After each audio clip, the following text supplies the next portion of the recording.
What's up everyone? Today I wanted to cover the Shadebinder, the stasis subclass for Warlocks.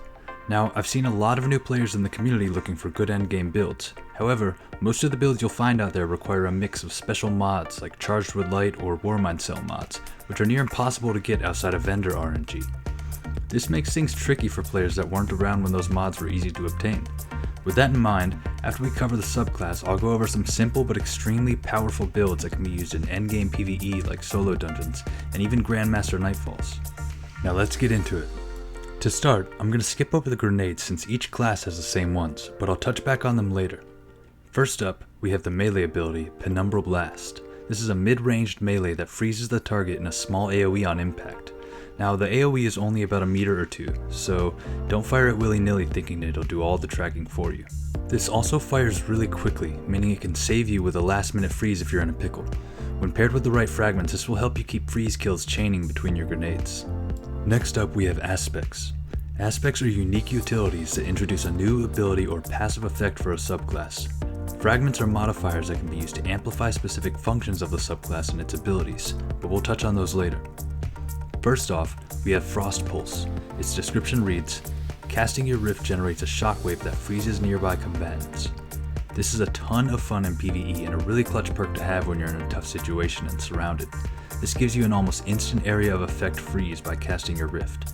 This also stacks with the Vesper of Radius exotic, allowing you to freeze and shatter nearby enemies with a single ability. Now the second aspect, Ice Flare Bolt, is by far the most powerful of the two. It reads, shattering a frozen target grants a small amount of grenade energy and spawns seekers that track and freeze other nearby targets. This is essentially like having cold snap grenades that spawn whenever you kill a frozen enemy, allowing you to chain freeze and clear out groups of enemies with ease, all while recharging your grenades. For the super, we have Winter's Wrath. Its description reads, summon a stasis staff. While your super is active, cast a barrage of shards that seek and freeze targets. Use the heavy shockwave attack to shatter all frozen targets and crystals. This super is a blast to use in both PvE and PvP. Now for the most part, it's pretty simple. Freeze with the light attack and shatter with the heavy. However, there are a couple things that the description fails to tell you. To start, the shards you shoot have mild tracking and a large freeze proximity, giving you a very generous AoE to freeze with. On top of that, the shockwave doesn't care about walls or cover, and will shatter any frozen enemy or crystals within the radius. To top it all off, Ice Flare Bolts trigger even during your super, making it an excellent way to clear out a room. All of this makes the Shadebinder extremely deadly in Crucible, giving you a lot of unexpected kills with how popular Stasis is right now. Now that we've covered the unique traits of the subclass, let's move on to grenade synergy. One thing that's important to know is that aside from its super, the Shadebinder doesn't have an ability to break stasis crystals, making the Glacier Grenade a bad choice right off the bat. The Cold Snap is a solid choice if you're looking for a simple grenade that tracks and freezes. However, it's very easy for enemies to avoid Cold Snaps, and they don't travel very far once they start tracking. I've also found Cold Snaps to be fairly inconsistent. Sometimes tracking doesn't work when you throw it at a wall beside an enemy, and other times the grenade just disappears without freezing if it hits a player directly. This leaves us with the Dusk Field grenade, my personal favorite, which pulls enemies together, slows them, and freezes them after 3 seconds inside the affected area. I found this to be the most reliable and versatile grenade to use with this subclass, especially with its large area of effect. When you have time to spare, I'd also recommend letting enemies sit inside the grenade and freeze before you kill them. This will let you maximize your energy gains and buffs from the fragments, which we'll go over now. Now with both aspects equipped, you'll be able to use 4 fragments at once. As I mentioned earlier, Warlocks don't have a neutral ability to shatter crystals, so Whisper of Shards will be pretty useless. As a subclass that's focused on freezing, Whisper of Durance also won't add much, so let's go over the most useful ones. Starting off, we have Whisper of Hedrons. This gives a 25% bonus to weapon damage for 10 seconds after you freeze a target, making it an insanely powerful tool in PvE and PvP. And just to reiterate how powerful it is, a kill isn't required to trigger the damage buff. This triggers any time you freeze something, including the freeze trackers from your Ice Flare Bolt aspect.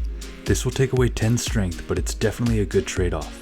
This pairs perfectly with the next fragment, Whisper of Bonds, which grants additional super energy after defeating frozen targets. It comes at the cost of 10 discipline and 10 intellect, but the returns are definitely worth it. Next, we have Whisper of Fissures. This increases the damage and size of the burst when you destroy a stasis crystal or frozen target, making it an obvious choice for dishing out heavy AoE damage from all of the enemies that you can freeze. Lastly, we have Whisper of Refraction, which grants you class ability energy from defeating slowed or frozen targets. This will get your rift back faster and make the most of the frost pulse aspect. This also lets you get rift energy from any enemy caught in the Dusk Field grenade, whether they are slowed or frozen. So to recap, once you've unlocked both aspects, you'll want to run Dusk Field grenade and the following fragments: Whisper of Hedrons, Whisper of Bonds, Whisper of Fissures, and Whisper of Refraction. Now on to weapon and armor recommendations. If you really want to push this class to its limits, I'd recommend running it with any weapons that have the Wellspring or Demolitionist perks. These will recharge your abilities faster, allowing you to keep chaining freeze kills and getting buffs from your fragments. Also, since Warlocks don't have a neutral game ability to shatter crystals, running a grenade launcher like Truth Teller can help in these situations. As far as what exotic armor to use, for tougher endgame content I'd recommend using the helmet Verity's Brow. This will buff your grenade and give you increased grenade regen from energy weapon kills. If you are the team, they will also benefit from this regen bonus. Alternatively, or for easier activities like Vanguard strikes and general PvE, Vesper of Radius is really powerful and a ton of fun. It will release a damaging shockwave when you cast a rift, which will stack with Frost Pulse, letting you freeze and shatter enemies in an instant. Also, if you're surrounded by enemies, it'll give you increased rift regen, allowing you to use it more frequently. To recap and summarize everything, the Shadebinder subclass is an extremely powerful option in both PvE and PvP.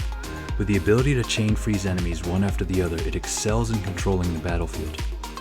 Once you spend some time with the class and get into a good rhythm of chaining abilities and fragment buffs, you'll cruise through tough content. Well, that wraps up the video. As always, hitting the like button and leaving feedback in the comments are the best ways to support my channel and help me improve. If you haven't already, don't forget to subscribe. Catch you later, Guardians.